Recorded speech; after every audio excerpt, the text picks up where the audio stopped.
ओम शांति। Welcome to divine nature cure. मैं doctor BK Lavkesh.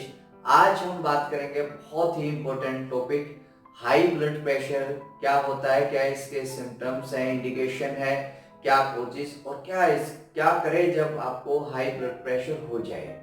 तो देखिए, हाई ब्लड प्रेशर अगर आपके ब्लड का सर्कुलेशन फास्ट स्पीड से हो जाता है, ब्लड प्रेशर की स्पीड में आता है, तो उससे क्या होता है, आपके लिवर पे, किडनी पे, आपके हार्ट और ब्रेन पे, तीनों चारों पर ही गलत असर जाता है। लेकिन अगर आप एलोपैथ की दवाइयाँ खा रहे हैं तो उनसे कभी भी आज तक किसी का भी ब्लड प्रेशर ठीक नहीं हुआ है।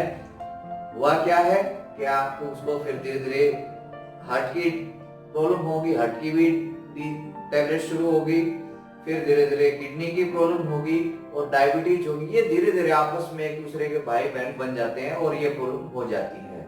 लेकिन देखिए, अगर आपको इंडिकेशन क्या है, अगर आपको ये प्रॉब्लम होती है, इसके इंडिकेशन है इम्पैक्ट ऑफ माइंड। इसका जो सबसे बड़ा जो कोज है वो हमारे माइंड का, मन का, विचारों का, उसका प्रभाव है हमारी बॉडी पर, हमारे ब्लड सर्कुलेशन पर आता है। इसलिए क्या है, जो बहुत ज्यादा गुस्सा करते हैं, तनाव में रहते हैं, चिंता करते हैं, हरी में रहते हैं, हर काम में जल्दीबाजी करते हैं, जल्दी जल्दी खाना, जल्दी जल्दी बोलना, जल्दी जल्दी बातें करना, जल्दी जल्दी आना जाना, उन्हीं को ही हाई ब्लड प्रेशर, हाइपरटेंशन की प्रॉब्लम होती है। इसके इंडिकेशन क्या है, सिर में दर्द होना, चक्कर आना, सिर भारी पर होना, थकान आना, पसीना आना, ये सब कॉमन इंडिकेशन, ये सबको पता है, इस पे ज्यादा नहीं जाएंगे। लेकिन देखिए, अगर इस तरह के इंडिकेशन है तो आपको अलर्ट हो जाना चाहिए। रीडिंग पर क्या इसकी रीडिंग है, सबसे पहले 1993 में क्या था, जो ब्लड प्रेशर का जो वो था वो 160/100, जो सिस्टोलिक और डायसिस्टोलिक था वो हाई और लो, उनका ये रेशियो था। लेकिन धीरे धीरे क्या हुआ, उसको 150/90 कर दिया गया। फिर उसके बाद क्या हुआ, इसको धीरे धीरे फिर जो है इसको धीरे धीरे 140, फिर धीरे धीरे इसको 120/80 कर दिया गया। आने वाले कुछ समय में आप पाएंगे कि इसको और डाउन कर दिया जाएगा, ताकि और कस्टमर बढ़ सके, और पेशेंट बढ़ सके, और पेशेंट हाई ब्लड प्रेशर की कैटेगरी में आ जाए। इसका यही कारण है। तो अगर आपको इंडिकेशन नहीं है, अगर आप डिस्कंफर्ट फील नहीं करते हैं, तो आप ब्लड प्रेशर के पेशेंट नहीं है। पहले तो मैं आपको बताना चाहता हूँ, ये कोई बीमारी है ही नहीं, सिर्फ हमारे माइंड का इम्पैक्ट है हमारी बॉडी पर, हमारे नर्वस सिस्टम पर, हमारे ब्लड सर्कुलेशन सिस्टम पर। और जैसे ही कोई गुस्सा करता है, अपने आप ब्लड सर्कुलेशन हाई हो जाता है, चिंता में रहता है, तनाव में रहता है, ब्लड सर्कुलेशन हाई रह जाता है। अचानक डर आया हुआ है, अचानक कोई बता दे तो अचानक क्या होगा, ब्लड प्रेशर मेरा हाई हो जाएगा।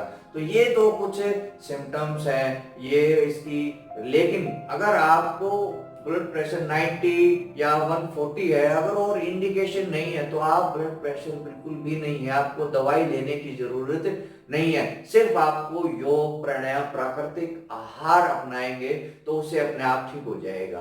तो इसमें सबसे पहले अगर आपको, इसमें कुछ मैं घरेलू उपचार मैं आपको बताता हूँ। और उसमें क्या होता है, एक और कारण है इसका, जब हमारा नर्वस सिस्टम सही नहीं चलता, हमारे दोनों स्वर बराबर नहीं चलते हैं, उसी की वजह से ही हाई ब्लड प्रेशर होता है। अगर आपका लेफ्ट नोस्ट्रल बंद हो जाता है, जो हमारा ठंडा होता है, राइट नोस्ट्रल हमारा ज्यादा चलने लगता है, यानी हम अगर लेफ्ट ब्रेन को ज्यादा यूज करते हैं, राइट ब्रेन को कम यूज करते हैं, जो मतलब मैंने कहा चिंता करना, गुस्सा करना, लॉजिकल ब्रेन है ये हमारा इमोशनल ब्रेन है, तो उससे क्या होता है, अनबैलेंस होता है हमारा नर्वस सिस्टम। ये जो हमारा सिंपैथेटिक पैरासिम्पैथिक नर्व है वो एक बंद हो जाता है, एक ज्यादा चलने लगता है। इसलिए सबसे पहले ही इसका उपचार है, उसमें हमें क्या करना है, योग, प्राणायाम, ब्रीदिंग से अपने दोनों नोस्ट्रल को बराबर चलाना है।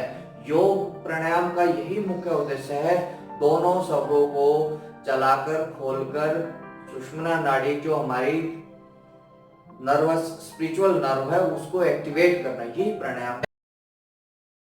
जैसे आप अपने नोस्ट्रल में गाय का घी डालते हैं, बादाम रोगन तेल डालते हैं, तो उससे क्या होगा, आपकी ब्रीदिंग अच्छी हो जाएगी। दो नाक आपके, नोस्ट्रल आपके बंद रहते हैं, वो धीरे धीरे क्या खुलते चले जाएंगे और आपका ब्लड प्रेशर सामान्य रहेगा। तो इसके लिए सबसे पहले क्या करना है, नमक और तेल वाली चीजें, रिफाइंड वाली चीजें, मैदा वाली चीजें, उनको आपने अपनी डाइट से हटा देना है। इसके अलावा आपने रो फूड, अनकुक्ड फूड को अपनाना है। उसमें आपके खूब सारे फल, जिसमें भी पोटाशियम रिच डाइट, यानी ब्लड प्रेशर हाई जब होता है, जब पोटाशियम बढ़ जाता है और सोडियम बढ़ जाता है और पोटाशियम कम हो जाता है, तो आपने क्या करना है, आप पोटाशियम रिच डाइट को बढ़ाना है और सोडियम को, नमक को कम करना है। उसमें केला सबसे आपका बढ़िया है, जिसमें हाई पोटाशियम होता है।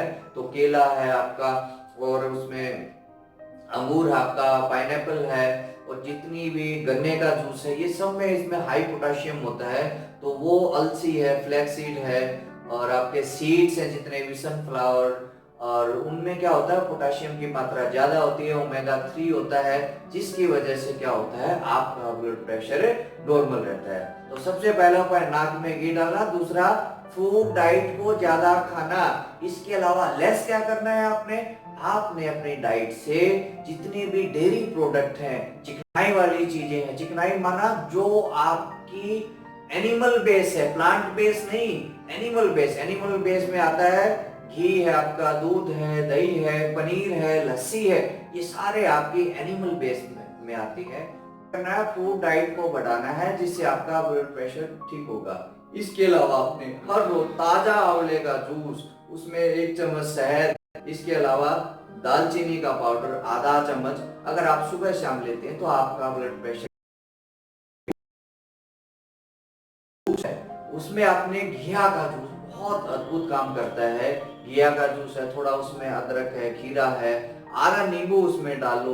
गर्मी है तो पूरा नींबू डालो, सर्दी का मौसम है तो आधा नींबू डाल के अगर आप सुबह शाम घिया का जूस खाली पेट लेते हैं, तो उससे आपका ब्लड प्रेशर धीरे धीरे अपने आप कंट्रोल में आ जाएगा।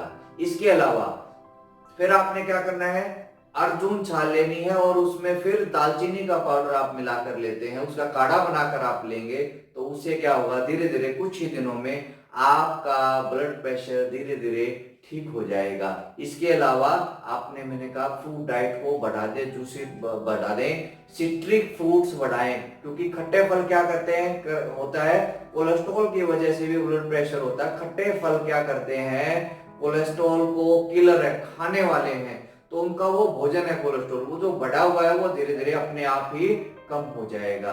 तो इसलिए जो है, आप योग की शरण में आ जाएं, योग करें, ब्रीदिंग प्राणायाम करें, तीसरा मेडिटेशन करें, क्योंकि मानसिक शांति जब रहेगी तभी हमारा ब्लड का सर्कुलेशन अच्छा रहेगा, खुश रहें। और इसके अलावा आप प्राकृतिक आहार, अनकुक्ड फूड, रो फूड, मैं गारंटी करता हूं कि आप 2-3 महीने डेयरी प्रोडक्ट को छोड़ दो और आप रो फूड पे आ जाओ, उपवास करो, फास्टिंग करो, तो क्या होगा, धीरे धीरे कुछ ही दिनों में आपकी हार्ट की प्रॉब्लम है, हाई ब्लड प्रेशर की प्रॉब्लम है, मोटापा है, हाइपरटेंशन, धीरे धीरे अपने आप ठीक होने लग जाएगी। तो दिव्य आहार पद्धति जो है उसको अपनाएंगे तो आपका पूरा जीवन निरोगी बन जाएगा। तो जिन्होंने मेरे चैनल को सब्सक्राइब नहीं किया है, चैनल को सब्सक्राइब जरूर कर लें। Om Shanti, thank you.